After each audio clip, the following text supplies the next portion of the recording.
7h44, bonne journée à l'écoute d'RMC. Stop aux énergies renouvelables. C'est ce que demandent dans une tribune les responsables du parti Les Républicains, leur président Bruno Retailleau en tête, le ministre de l'Intérieur. Bonjour Éric Ciotti. Bonjour. Vous êtes député des Alpes-Maritimes, président de l'UDR, l'Union des droites pour la République. Et vous aussi, vous poussez pour plus de nucléaire déjà. Et ORN d'ailleurs, votre partenaire, on est très opposé à l'éolien. L'Union des droites finalement, que vous appelez de vos vœux, elle se fera contre les énergies renouvelables ? Je ne crois pas. C'est pas un combat contre les énergies renouvelables, c'est un combat pour le bon sens. C'est un combat pour que le prix de l'électricité que subissent les Français et les entreprises, et qui a considérablement augmenté ces dernières années, ne double pas dans les années à venir. L'enjeu, il est là, parce que nous avons en France, grâce au général de Gaulle, grâce à Georges Pompidou, une énergie nucléaire qui est l'énergie la plus propre, la plus décarbonée, qui produit de l'électricité qui est la plus... Qui n'émet pas de gaz à effet de serre. C'est une réalité, Éric Ciotti, mais est-ce que l'un empêche l'autre ? Je veux dire, est-ce qu'on est pour autant obligé de mettre tous nos œufs dans le même panier ? Il peut y avoir naturellement des énergies renouvelables, et il y en a, mais aujourd'hui, la marche forcée vers les énergies renouvelables est artificielle parce qu'elle nécessite des subventions publiques considérables. On estime que ce que prévoyait le gouvernement actuel nécessite 300 à 400 milliards d'euros d'argent public qui va être versé à des opérateurs privés qui vont installer ces éoliennes ou ces éoliennes en mer, ou ces parcs photovoltaïques gigantesques qui sont beaucoup moins protecteurs pour la planète, parce qu'ils sont produits en Chine, les composants de ces éléments sont produits en Chine, donc si on évalue toute la chaîne, on voit bien que le coût environnemental est beaucoup plus élevé. Donc derrière tout cela, il y a un immense lobby écologiste, il y a beaucoup d'idéologie. Mais vous parlez, Éric Ciotti, de bon sens, de lobby écolo. Gabriel Attal a répondu à cette tribune, le camp macroniste avec lui d'ailleurs, qui fustige un discours anti-science. Je voyais aussi le ministre Marc Ferracci qui parle des emplois qui sont liés notamment. Mais tiens, j'imagine que chez vous à Nice, il y a quelques installateurs de panneaux solaires quand même, Éric Ciotti.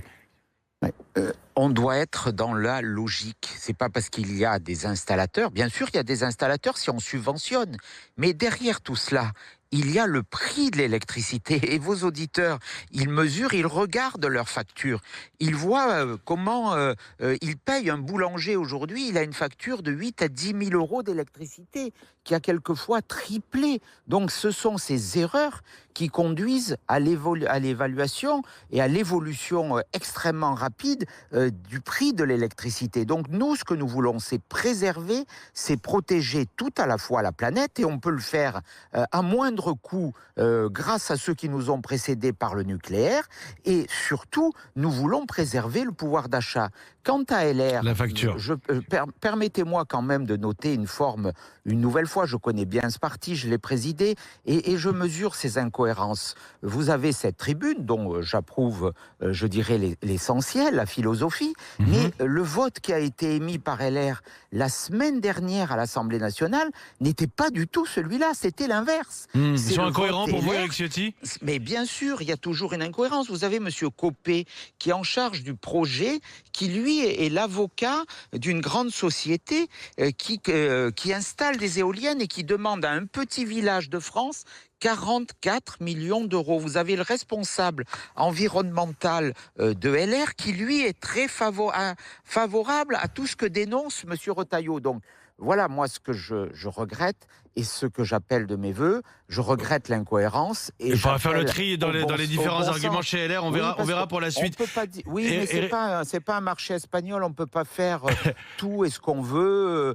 dire tout et son contraire. Il y a une heure de vérité, c'est le vote à l'Assemblée nationale. Et ils ont voté très exactement l'inverse, derrière M. Wauquiez, de ce qui est dit dans cette tribune. Éric Ciotti, j'évoquais Nice avec vous, votre ville. La métropole la plus touchée finalement par cette grève des contrôleurs aériens qui débutent. Ils entendent défendre leurs conditions de travail. On a 40% des vols au départ ou aux arrivées de Paris, Charles de Gaulle ou d'Orly, 50% pour Nice. Dès aujourd'hui, on est à la veille des vacances scolaires. Vous dites quoi ce matin ? Qu'il faut encadrer le droit de grève ? Bien sûr, cette grève, elle est honteuse, elle est scandaleuse. c'est une prise en otage des usagers. Et puis on voit d'ailleurs, je l'ai dénoncé depuis plusieurs semaines déjà, qu'il y a des retards considérables quasiment chaque jour. Vous savez, cette nuit à Orly, des élèves de Nice, du collège Roland-Garros, ont été bloqués. Ils ont dû dormir dans l'aéroport parce que il y avait ces grèves, que dès hier soir, des dizaines d'avions ont été retardés, voire annulés. Tout ça est scandaleux, tout ça est insupportable. Nous avons déposé au groupe UDR, à l'Assemblée nationale, une proposition de loi qui interdit de prendre en otage les Français pendant les départs en vacances, notamment. Il y a un droit de grève, c'est un principe constitutionnel dans notre pays, mais il faut l'empêcher pendant ces périodes de vacances. Surtout de la part de personnes qui sont privilégiées. On parle de salaires qui, quelquefois, peuvent atteindre 9 000 € par mois. Alors ça, il faudrait vérifier dans le détail. Là, Privilégié, voilà. Je ne sais pas. En tout cas, minoritaire, ça c'est une réalité. Les deux syndicats qui appellent à la grève et qui parviennent donc à bloquer certains vols. Un dernier mot, Éric Ciotti, il nous reste peu de temps, mais ce sera le débat de l'été, très clairement, le budget à venir, les 40 milliards à trouver. On ne pourra pas faire sans augmenter les impôts, dit la présidente de l'Assemblée nationale. Alors oui, il y aura des économies, il y aura des dépenses en moins, parce que je vous vois venir, mais si on augmente certains impôts, Éric Ciotti, c'est quoi? C'est censure immédiate pour vous? C'est censure immédiate, nous l'avons dit. Quel que soit l'impôt? Nous sommes le pays au monde où on paye le plus d'impôts. Le pays au monde, on gagne la Coupe du Monde des impôts chaque année. Oui, mais Et on les gagne aussi la Coupe du Monde du déficit et de la dette, Éric Ciotti. Oui, parce qu'on dépense mal. Parce qu'on dépense mal et de façon inconsidérée, notamment pour l'immigration. C'est pour ça que nous avons demandé une commission d'enquête qui va démarrer en septembre sur le coût de l'immigration. C'est plusieurs dizaines de milliards d'euros. Que Mme Braun-Pivet veuille augmenter les impôts est une faute, un scandale absolu. Les macronistes, dès qu'il y a un problème, ils ont une réponse, c'est plus de dépenses et plus d'impôts. Nous voulons faire des économies sur le train de vie de l'État, sur l'immigration. Quand on pense que chaque nuit, on loue 50 000 lits d'hôtel en Île-de-France pour des étrangers, que tout cela coûte plus d'1,2 milliard d'euros par an. Quand on a... Il y a 40 milliards à trouver, Éric Ciotti. 2 milliards d'euros pour l'AME, mais je vous les trouve. Vous savez, on a fait un plan d'économie de 200 milliards. Si on réforme les collectivités locales, les strates, les doublons, si on supprime les agences, si on supprime tous ceux qui aujourd'hui la tronçonneuse, mettent Éric Ciotti. des blocages, je on y retiens. arrive. Et c'est sûrement pas en augmentant les impôts, parce que les Français, on parlait de l'électricité tout à l'heure, tout ça, ça pèse sur le pouvoir d'achat des Français. Et je retiens que vous avez menacé très clairement censure immédiate si c'est la solution des impôts qui est choisie. Merci Éric Ciotti d'avoir pris quelques minutes pour les auditeurs d'RMC ce matin. Député des Alpes-Maritimes, président de l'UDR en direct ce matin. Il est 7h52.